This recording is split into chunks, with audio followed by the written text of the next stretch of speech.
So I was listening to the radio, FM, what. Mm-hmm. So I always had this thing. I'm like, I also want to be on radio. Oh. And then I went to FM, and then I wanted to be a presenter. I don't know what I was thinking. I failed. I think I failed twice that interview, and then I came the third time, and I interviewed for news, and then that's when I got it.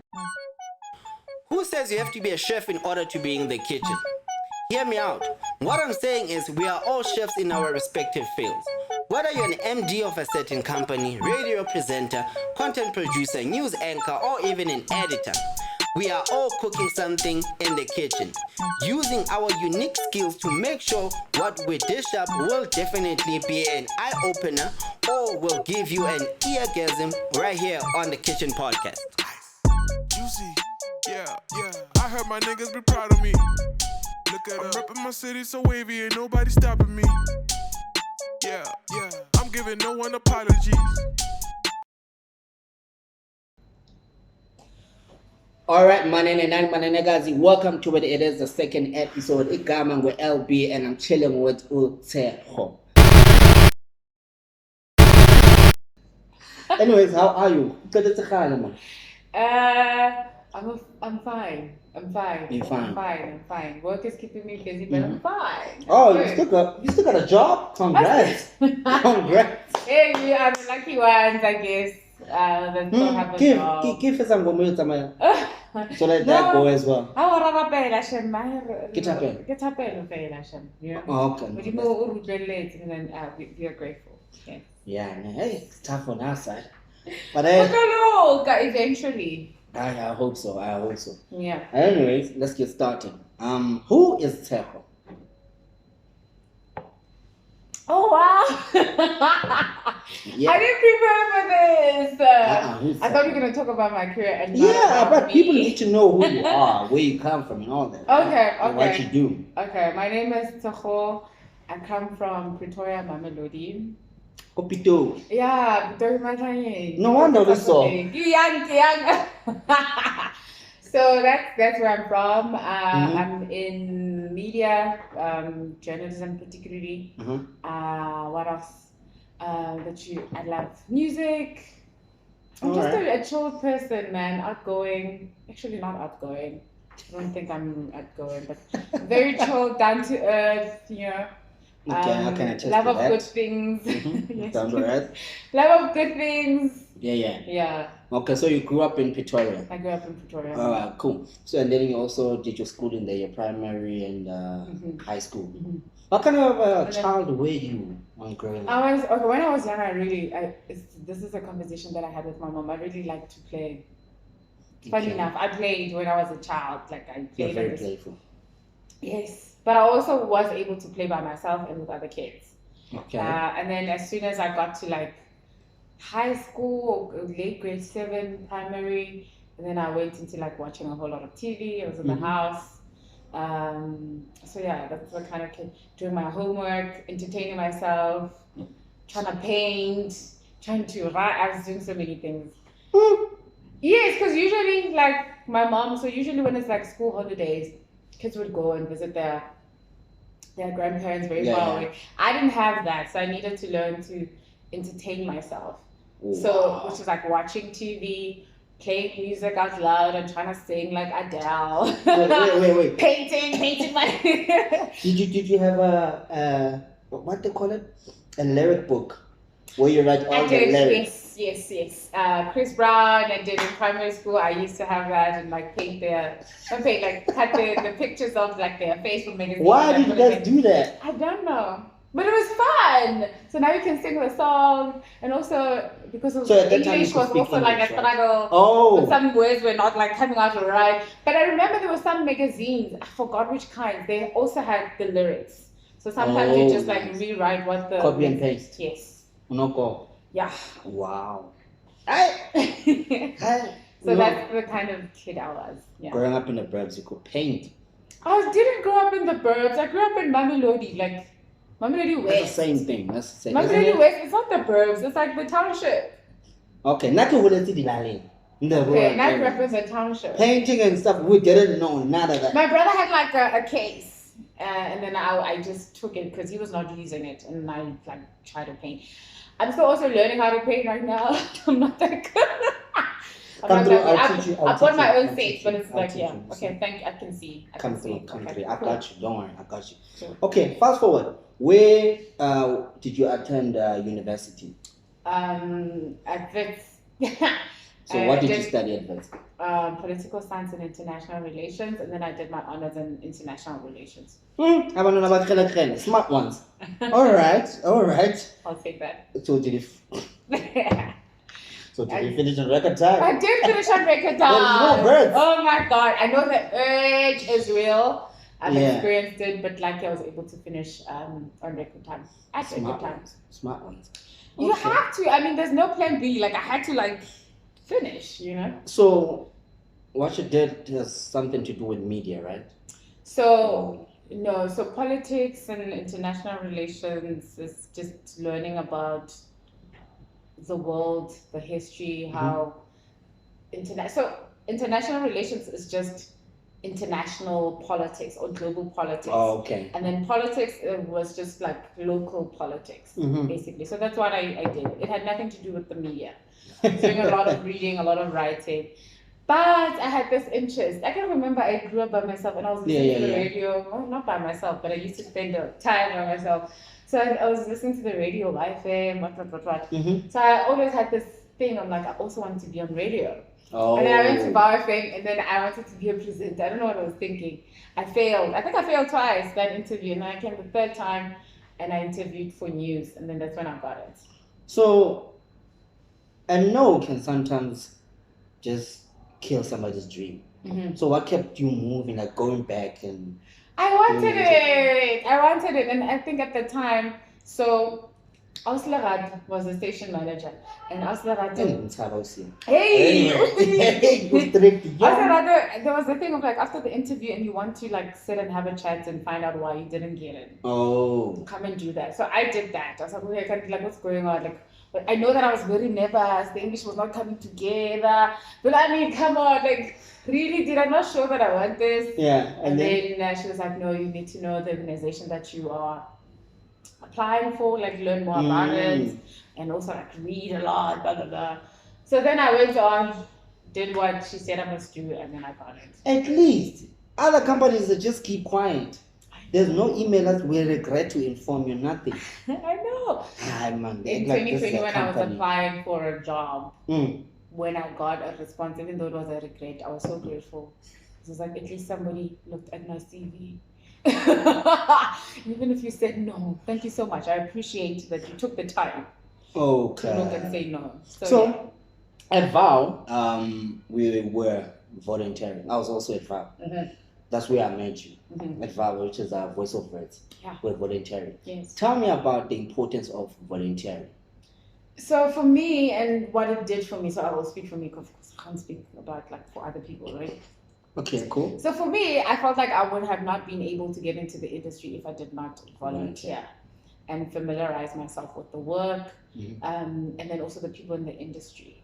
I feel like, for me, the importance of volunteering is that you build some kind of foundation. Yeah. And then it helps you to to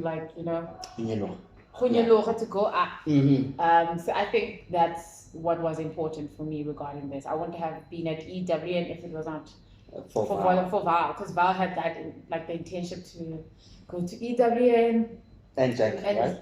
And Jacka, but I got the EWN one. I didn't apply for the Jacka one actually.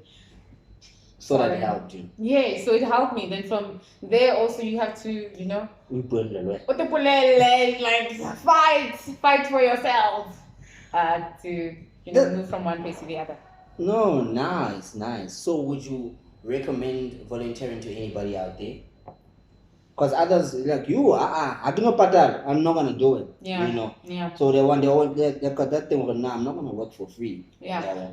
I'm very cognizant for other people's. Branding is important. Okay. Sorry. Under oath, right? Yes. I swear. So for me, I understand that people have. Not everybody can be in a position to volunteer because you need money, first and foremost. I mean, that's how traveling the world is set up, yes. I was able to volunteer because I was still in varsity. Okay. And then, I didn't need money a lot, because the parents were helping out. Nessus was also helping out. So I had that. So I do understand that some people cannot, and it's fine. But if you can financially use your time to learn a skill without being paid, but it doesn't have to be indefinitely, because I also believe in paying people for their talent, their jobs. Yes, because you find yourself like, I volunteered so and so, and then somebody else is like, come through, but it's just for exposure, and you're like, I already have the skill. This is unfair. Now how am I going to support myself? So for like a time being, I encourage it if you can. But after then, I mean, come on, let's pay people for the job. Yeah. They're doing, please. After all, they're helping your company to grow and Exactly, make money. Exactly. Even in the company that you're volunteering at, like if they see there's potential, I mean, come on, put me on your roster, your pay roster, and pay me. Yeah. So you did news at Val. Yes. Tell me about your first time on A. How was it? Horrible. Ooh, wow, what a mess. What happened? You couldn't pronounce certain words, or I what? was so nervous. I don't even remember. I think the first time I was on air, was I even reading? I don't think I was reading. I think we had a current affairs show, Breaking Ground. Oh, and yeah. I had to like explain a certain story. And then I had my friends at the time, I know her name, Basi, and the guy that I was dating at the time to like listen to me. Hey, baby, I'll be on air. That's the just listen. And wow. Oh my God, I was so nervous. Mm-hmm. I don't know, I tried. Because yes, even though now I'm sitting and I'm having a conversation with you, this was not a skill that I had. It's something that I had to learn over time. Oh, but yeah. Speaking, and now also my mind is telling me that other people are listening. Don't stumble on your words. It does happen. It does We're happen. going in because it's supposed to be on. I'm thinking about a whole lot of things, even though I had a script. So it was horrible. But then my friend and the guy that I was dating at the time, they're like, oh, you didn't do so bad, but we can tell that you were nervous. Like with practice, you'll be fine. No, in a good way. They taught me in a good way. So yeah. So it was nerve-wracking. It was nerve-wracking, yes. Damn. Yeah. But then when I realized, I'm like, oh, actually, I can't be a presenter. It's not my thing. You need to know your talents. Oh wow. Where you're strong at. Yeah, no, that's true. How was your time? How was your first time? It's bad. My first time on A. I was doing a show with Pop Keys. Yeah. We were standing in for it was a hip hop show. Yeah. Right? Yeah. And wow. So I didn't know the WhatsApp numbers. Mm-hmm. So on radio you have a generator and a reactor. So Pop Keys was a generator. And you were the reactor. I was a reactor. Like, yes, the WhatsApp number is. Like, oh shit. The WhatsApp number is 0. I'm busy looking for my papers. I like small. Oh my gosh! Wow. Wasn't Pumpkins mad at you? Like he laughed at me. No, he laughed at me. Okay. He laughed at me. Like, boy, sorry. He's like, boy, come on, you have to know these things. I'm like, don't worry, I got you. Got the numbers down. Went in for the second link. Yes. And then smooth sailing. Okay. But I struggled with the languages because now, how in Lesotho, that's what I think observed. Is like, you can speak Xhosa, you can speak Zulu, you can what. So I struggled with that. And then when Alpha Lavato came in during ad break, she's like, you need to work on your pronunciation. That's Pop Keys. And I was like, well, make up your mind. Which language do you want to speak on A? We need an identity. I was like, yo. That's how Alpha Lavato is, very forward.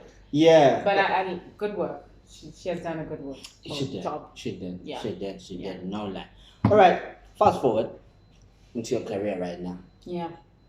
What is a freelancer, by the way? I know it, but there's somebody that would not know. So freelancing, the way I understand it is, so I have my own skill set, and I sell it to the employer, and the employer pays me. All right. And then if I'm permanent, basically all my time and energy is like for that specific company. I'm making it very complex. So it's just not being permanent. So you're owning your time. I have a skill set, for instance. Okay. So they only call you. I'm a script writer. Yes, I'm a script writer. Not even when you need me, because sometimes you can write you can have a contract for like 6 months, but you're freelancing. Oh, okay. Right? So the way I understand is that you're not contracted under the company. You don't have the benefits that a permanent employer might have, which is yes, you still do pay tax as a freelancer, but maybe provident fund, kind of getting medical aid and whatnot. So I have a skill. I'm not my own employer, but I'm my own company. And I have a thing that I'm going to give you, and you pay me in return. Meanwhile, if you're an employer... It's a nigga situation. Yeah, meanwhile, if you are an employee, you're like, and then you have to be under the company's rules and whatever. Yeah. Yeah, and then you get there 8 hours, 9 hours, what. If you are a freelancer... Get there, do your thing, and then do your thing, and then you leave, and then have to search for another thing to do. Then that's skill I hope I explained it well. So sorry. You did. Out of 10. Oh. You get. I'll give you a good 7. I would prefer a 10, but it's fine. The 7 is good. Come on. Every nice you never used to get 100 out of 100. We'll give you 99. Well, yes. Thank you. So now, which companies have you freelanced for? So, I freelanced for 702. I was producing there, and then I'm freelancing for the Mail and Guardian.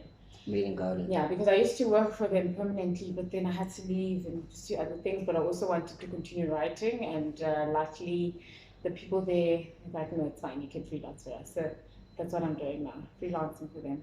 Oh, at 702. At Mail and Guardian. At 702, I'm permanent now. You're permanent. Yeah. Oh, as a different show. As a content producer. As a content producer for the Money Show. Oh. Yeah. Who's the host? Bruce Whitefield. That guy's good. Whitefield. That guy's good. He's amazing. Don't tell him. So take me through a producer's day. A producer's day. So the show, let me explain this. The show is like at 6 p.m. till 8 p.m. And you think that I only start working at 12 because the show's at 6 p.m. No. I also I have to wake up early, at least by like 7, half past, depending on the day. Yeah. Depending if I went to running or not. But usually I'm also by 9, 8 or before then, depending on what I need to do. I'm there reading as much as I can, finding out what is happening in the world of business, and then pitching stories. Because we have to have stories that we discuss on the show. Sheesh. Right? So you read and you try and find an angle that can take the story forward and we can put it on air. And also sometimes you need to understand that some stories are good on print, but even if it's good there, but it can't work on air because we have a short period of time to dissect an issue. That's that. So wake up as early as you can, find out what the rent is, how the markets are doing, the big stories, the big business stories of the day, even politics. So sometimes. So there's no gossip there, nothing. No. Can't say, okay, I'm gonna squeeze in this one. No. Just need to push time. It's the Money Show. We talk about money. Sheesh. That's what we talk about. I'm sure not a lot of people can do that. I don't know, but I'm doing it and I like it. I don't know about other people. So how was it your first time producing that show?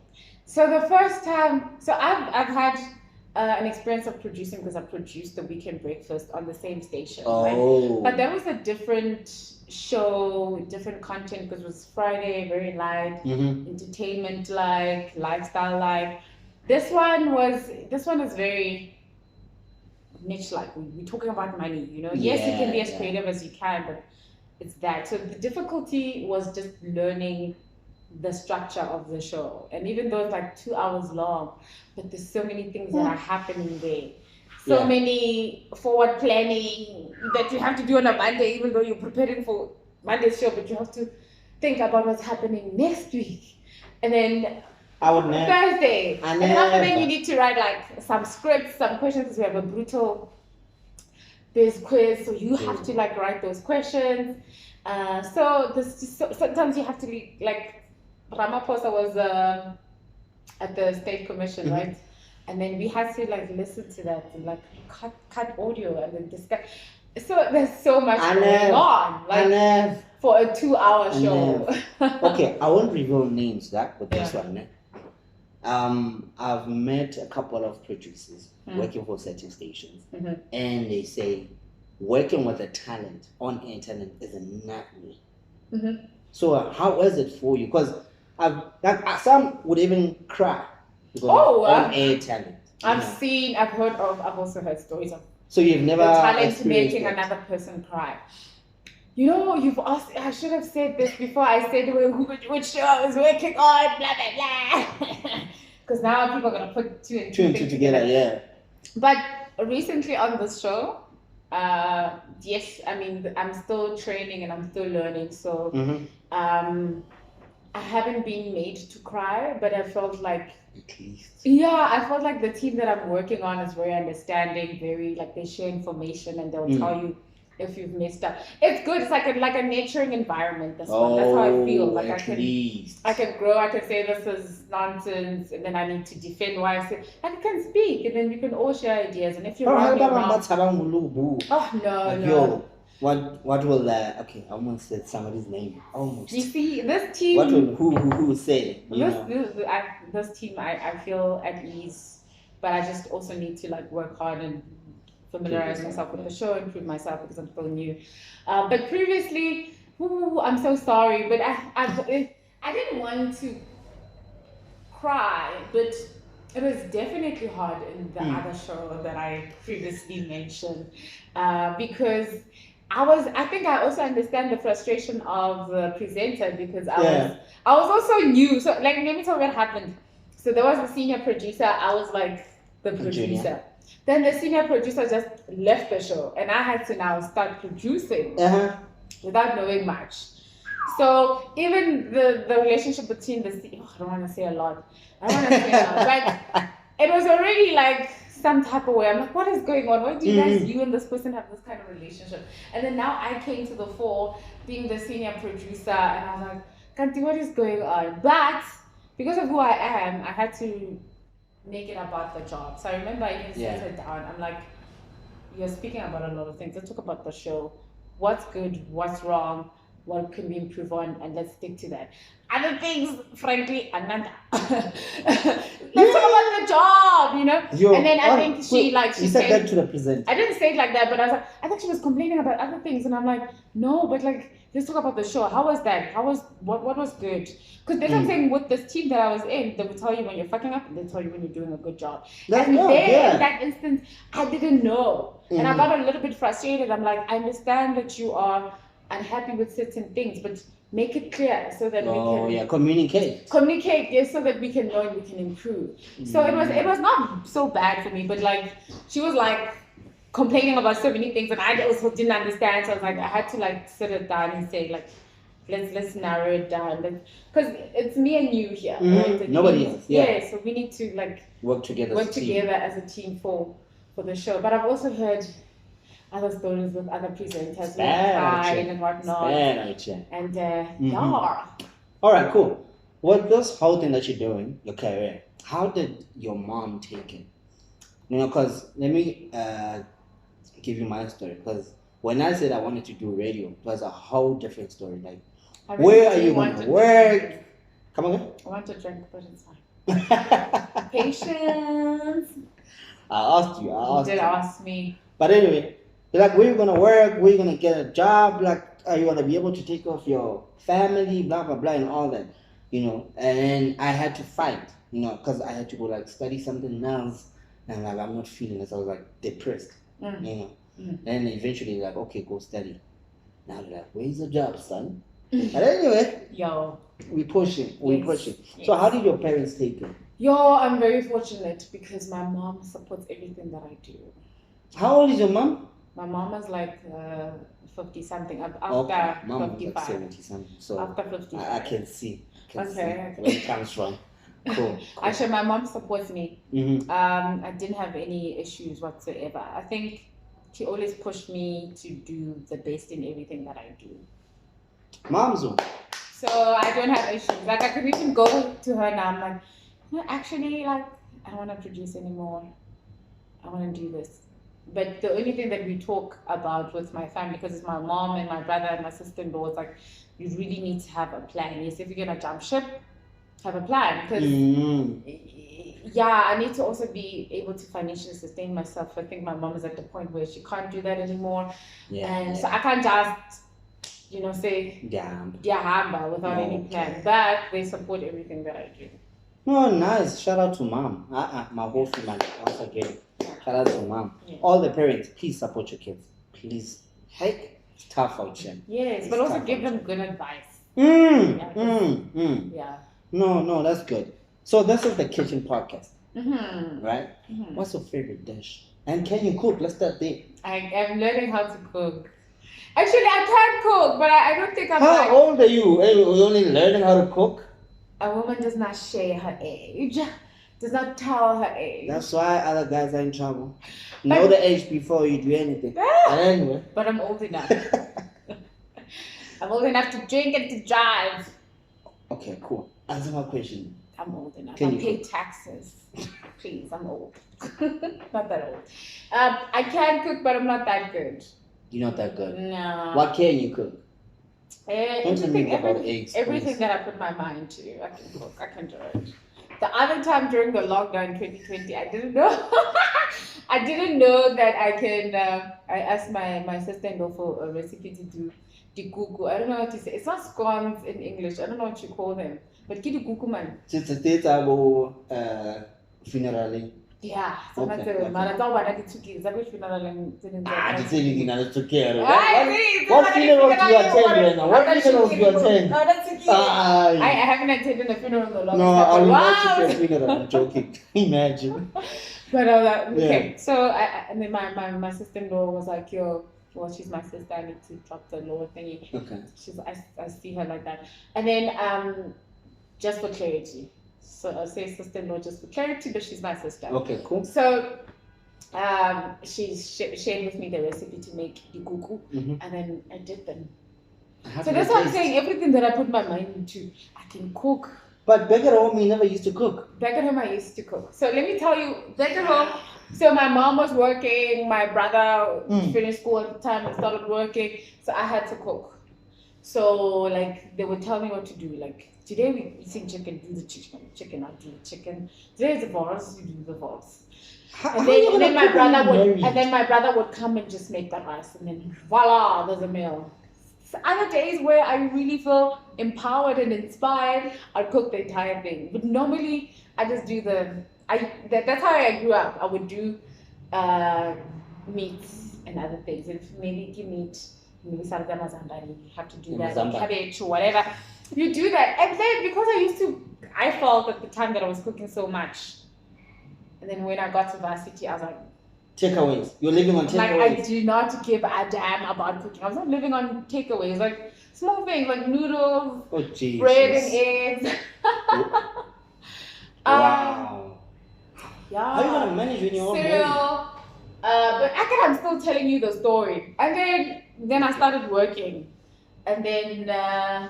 What, you went for cooking lessons? No, you could afford. Remember I was cooking while I was in primary and high school. Yeah. So now I just had to like go back to that skill and like learn and put in the love and whatnot. So this is what I'm doing now. I think 2019 I started cooking again, and then 2020 it was the lockdown. I was forced to do it because they took away all the cooked food. You couldn't buy it. Yeah. So so now I can cook. Like even yesterday, but I didn't cook yesterday. I just made a really nice sandwich. Wow. But it's some way. But I had to cook other things and then put them in the sandwich, and it was really nice. So now I am cooking, but all I'm saying is that I don't feel as confident as other people with my cooking. But I'm gonna get there. Wow. I'm gonna get there. I'm gonna kill it. Please get there. No, please, No, disclaimer, finish. If you can't cook, don't come to me. Don't say anything. Rojang. What if I'm working? My show ends at 8. So work at 8. So disclaimer, I want a man that cooks for me. I will cook, but you also have to cook. So let's say very son in other words. Yes. Okay, which is not bad. No, it's not bad. It's fair. No, I need a man that's very domesticated. Yeah. You need to know how to cook, bruh, how to clean, wash the dishes. Hey! Yep. Because I'm not remember about try like Salota made with us thinking I did one. How are you?